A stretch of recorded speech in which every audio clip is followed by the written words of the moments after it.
ये हम और आपको मूल में पकड़ना चाहिए कि हम इतना समय सार सुनने के बाद भी हमारी दशा ये क्यों हो रही है। इसलिए हो रही कि हमें संसार का कोई दुख समझ में ही नहीं आया। और हम तो एक मजे मजे में सुन गए, आप समझ गए ना, एक सुनने के लिए सुन गए।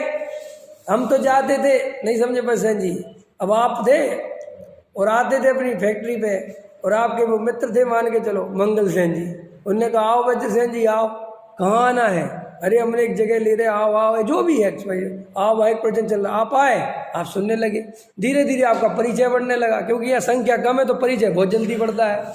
अरे उनने कहा जी बच्चे सेन जी, अरे अच्छा हम तो आपको अपने मंदिर का ट्रस्टी बनाना चाहते। अब आप धीरे धीरे किस लक्ष्य से आए थे समझ में आया, काय के लिए यहाँ घुसे थे जे ही भूल गए, और बाद में यहाँ इतने खो गए कि आप ही नेतागिरी पे चालू हो गए। पता चला आप ही विद्वानों को चला रहे जिनकी सुनने आए थे।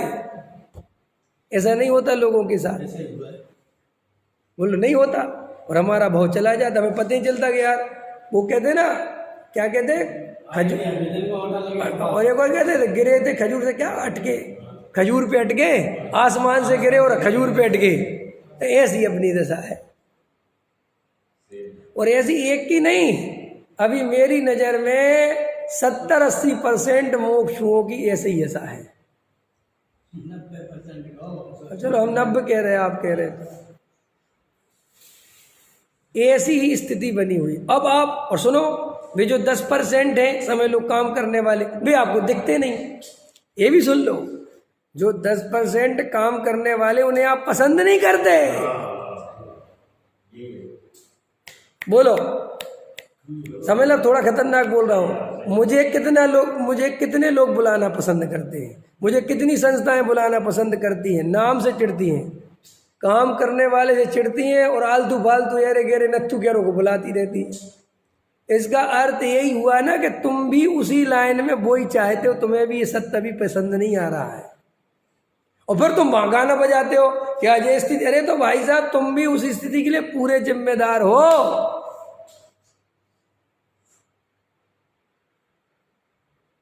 अपने गिरेबान में झांक के देखो ना कि हम क्या कर रहे हैं। डॉक्टर साहब का एक प्रवचन सुन के आया मैं, 2-3 सुने, लेकिन एक प्रवचन में चर्चा थी, वो जो यूट्यूब वगैरह पे नहीं डली, उनके ही पास है। देखो उसमें दादा से यही प्रश्न किया गया कि आपके जाने के बाद जो ये विद्वानों की इतनी श्रद्धा नहीं है, इतनी इज्जत नहीं कर रहे हैं लोग, इसके लिए क्या करें। आपको तो लोग बहुत मानते, आप तो जिससे जो कहते थे वो था, हमारी तो कोई नहीं मानता। उसका जवाब दिया दादा ने, उसने कहा तुम रोज जब अपने स्टेटमेंट बदलते हो भाई कौन मानेगा। तुम व्यवहारियों के सामने व्यवहार का व्याख्यान करने लगते हो, निश्चय वालों के सामने निश्चय की बातें बोल लगते हो, सेठियों के सामने थैला उठाने के लिए तैयार हो जाते हो, सेठियों के पैर छूने को तैयार हो जाते हो। कौन तुम्हें विद्वान ढंग का मानेगा। तुम अपनी श्रद्धा से उस पर कायम रहो ना कि मैं गरीब तो गरीब सही, अपने स्वाभिमान से रहो ना, और एक धारा पे टिको। गुरुदेव ने स्टेटमेंट बदले, बोले तुम्हारा विद्वान एक पूजा का 3 दफे तो अर्थ बदल देता है। हम उससे कहते कि यही अर्थ रोज क्यों नहीं बताए, तो वो तो कल बता दिया था। तो बोले कल बता दिया तो कल का सत्य बदल गया आज। नहीं समझ में आया कि तुम्हारे विद्वानों को समाज में छाने की पड़ी हुई है। जैसे अपन डॉक्टर साहब के पंचकल्याणक के प्रवचन याद हो गए कि नहीं हो गए अपने को, बोलो हो गए कि नहीं। और 50 साल तक एक ही प्रवचन लगातार करते रहे, उनने कभी नहीं सोचा प्रवचन। तो उनसे क्या हुआ, अपन को वो पूरा विषय जिंदगी भर के लिए याद रहा। उनने मैं स्वयं भगवान पे वही प्रवचन लगातार 3 सेट कर दिए थे, और कोई कहता था मैं स्वयं भगवान पे सुनना है, तो लो साहब मजबूत हो गए। उनने पुण्य पाप के उदाहरण सब निश्चित करके वही, और वो कभी रिपीटेशन से डरते नहीं थे। 10 लक्षण में कहीं भी प्रवचन करने गए और एक एक शब्द तुम बोलते जाते थे, और वे जबकि उनके बात पता थी कि हमारे श्रोताओं को एक एक बात तो पता। वो क्या कहते थे कि भैया याद हो गई हो चाहे नहीं हो, जब सत्य है ये तो दूसरा क्यों लेके आऊं। और सर्वोत्कृष्ट सत्य, इतना बढ़िया सत्य जब मेरे पास है, क्यों सोना बदलते हो आप क्या पीतल दे दो जी, सोना बहुत रख लिया, हमारा मन भर गया। भैया सोने से सर्वोत्कृष्ट धातु कोई नहीं है। आजकल लोग कहते समय सार बहुत सुला लिया, शराब का चार सुनाएंगे अब, नहीं हो रहा। और जब तुम समय सार छोड़ के शराब का चार पे आ जाओगे तो समय सार तो महीने भर में खत्म हो जाएगा जो सुनाया है, क्योंकि शराब का चार समय सार पे भारी पड़ता है। आप पे आचरण आ जाएगा तो फिर अब शराब का चार सुनाए कि नहीं, समय सार छोड़ के नहीं सुनाना है। समय सार सुनाते हुए ही थोड़ा बहुत उसमें नमक जैसा सुना देना है। आटा समय सार और नमक शराब का चार। लेकिन अब उल्टा करो, आटा बना दिया शराब का चार और नमक बना दिया समय सार। वर्तमान में यही गति है मुमुक्षुओं की, देख लेना, लिख के ले लो मेरे से। विधानों में क्या हो रहा है, धूम धड़ाका, नाचो ना, धूम धूम हो रही है, और उसी में बीच में आहा तुम तो भगवान हो, क्या असर करेगा वो। साहब ने भजन बहुत आध्यात्मिक बनाए हैं, कौन से आध्यात्मिक बनाए, उनकी टोने तो बेगी बेही है सारी की सारी, नाचना कूदना तो वही हो रहा है। मैं भजन कितना ही आध्यात्मिक गाऊं और म्यूजिक के साथ नाचना कूदना चले तो वो याद भी आएगा कि मैं क्या गा रहा हूँ। चाहे फिर नागिन पे नचवाओ और चाहे फिर समय सार पे नचवाओ, सब नचवा नहीं है। ये धर्म में आत्मज्ञानी का श्री मंदिर महावीर स्वामी का, इस धर्म के भैया हो, चाहिए गाओ। यह देश है वीर जवानों का, अलवेलों का, मस्तानों का, इस देश की यारो, चाहे फिर ये गाओ। तो मैं कूदना दोनों ही में है, और जब कूदोगे तो सोचोगे कहाँ से भाई, जब कूदोगे तो सोचोगे कहाँ से। एक बार में कहीं काम है तो कूदवा लो या सोचवा लो, और सोचेगा तो भाई सब कूदना बंद करवाना पड़ेगा ना उसका। लेकिन तुम कूदने की व्यवस्था पूरी दे रहे और बाद में कहते तुम कुछ सोचते ही नहीं हो, तुम कोई तत्व विचार करे कहाँ से वो तत्व विचार। तुम मंदिर में आता है 2 घंटे निकाल के, उससे तुम 2 घंटे तो पूजन पाठ विधान में लगवा देते हो उसके, और फिर नीचे जाके कहते सुनो समय सार भी तुम्हारा सुनाने का ढंग कोई गाना बजाना ही जैसा है, उसमें भी गंभीरता खो गई।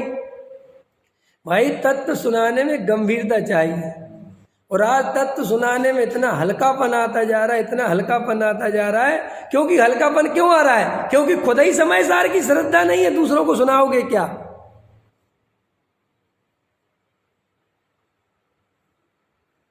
क्या सुनाओगे दूसरों को, और जो दूसरों को डटकाना डबकाना धमकाना, ये समय सार सुनाना नहीं है। लोगों की बेइज्जती करना, बड़े बड़े लोगों के नाम लेना ठाठ से दादाजी बन के, ये कोई समय सार सुनाना नहीं है। बहुत करुणा से, बहुत वात्सल्य से, बहुत प्रेम से और बहुत श्रद्धा के साथ अगर हम समय सार सुनाएंगे गंभीरता के साथ, तो वो श्रोता पे असर करता है। लेकिन हमें तो पूरी दुनिया के हिसाब से चलना है, हमें तो व्यवहार भी निभाना है, हमें तो समाज में भी रहना है। अगर यही सब बातें गुरुदेव ने सोची होती तो ये निर्मल वेद ज्ञान हमारे पास आता, ये तत्व ज्ञान सही रूप में हमारे पास आ पाता। तो साहब हम प्रचार प्रसार कैसे करें। हम प्रचार प्रसार करने के लिए नहीं जन्मे हैं, हम आत्मानुभव करने के लिए जन्मे हैं, और आत्मानुभव ही सुनाने का काम है। जिसको सुनना हो सुनो, जाना हो जाओ। हम तुम्हारे हिसाब से नहीं चल सकते, और कभी भी विद्वान को समाज के हिसाब से नहीं चलना चाहिए, समाज को विद्वान के हिसाब से चलना चाहिए, तो विद्वान की गरिमा है। महाराज अगर समाज के हिसाब से चलेंगे तो काहे के महाराज। आजकल के महाराज कहते हैं, कई महाराज, बहुत सारे अच्छे भी होंगे, जो अच्छे नहीं मैं तो उनकी कह रहा हूँ, बहुत सारे महाराज कहते क्या करें, आप समझते नहीं, समाज को समझना पड़ता है, समाज के हिसाब से चलना पड़ता है, सब देखना पड़ता है, वरना बड़े बड़े सेठ आएंगे नहीं। काय का महाराज है तू, 2 कौड़ी का महाराज है भाई। अगर महाराज भी सेठ की चिंता करे तो तू महाराज नहीं है, तू दास है। क्या बोला मैंने, लिखो बोलो लाइन। अगर कोई महाराज सेठियों की चिंता करे तो वो महाराज नहीं, गुलाम है, दास है वो। समझ में आया कि नहीं आया। अरे महाराज तो स्वतंत्र चर्या वाले हैं, वे किसी के अधीन नहीं है। नवदा भक्ति पूर्वक भोजन देना हो दो, नहीं देना अपने घर में बैठ, उन्हें कोई विकल्प नहीं। ये है मुनिराज का जैन धर्म में स्वरूप। अजय हम और कहीं नहीं कह रहे, लेकिन दिगंबर परंपरा में तो ऐसे ही मुनिराज को नमस्कार है। जो सेठियों की गुलामी करें, सेठियों के अनुसार चले कि जी हमारी सहायता करेंगे, हमारी अनुकूलता बना के रखेंगे, वो मुनिराज ही नहीं है। ऐसे ही पंडित भी, जो पंडित सेठियों की गुलामी करे, जो समाज के हिसाब से चले, जो अपने स्टेटमेंट बदलता रहे, पैसे का लोभी हो, पद प्रतिष्ठे का लोभी हो, वो समय सार सुनाने लायक नहीं है। लेकिन वो ये ढोल अपनी पोल खुद ही खोलते। समझ में आया कि नहीं आया? ढोल अपनी पोल खुद ही खोलते। ज़्यादा देर तक छुप नहीं सकती चीज़ें। अगर हमारे पास श्रद्धा नहीं होगी तो श्रोता को ज़्यादा टाइम नहीं लगेगा आपका हल्कापन जानने में। आया समझ में?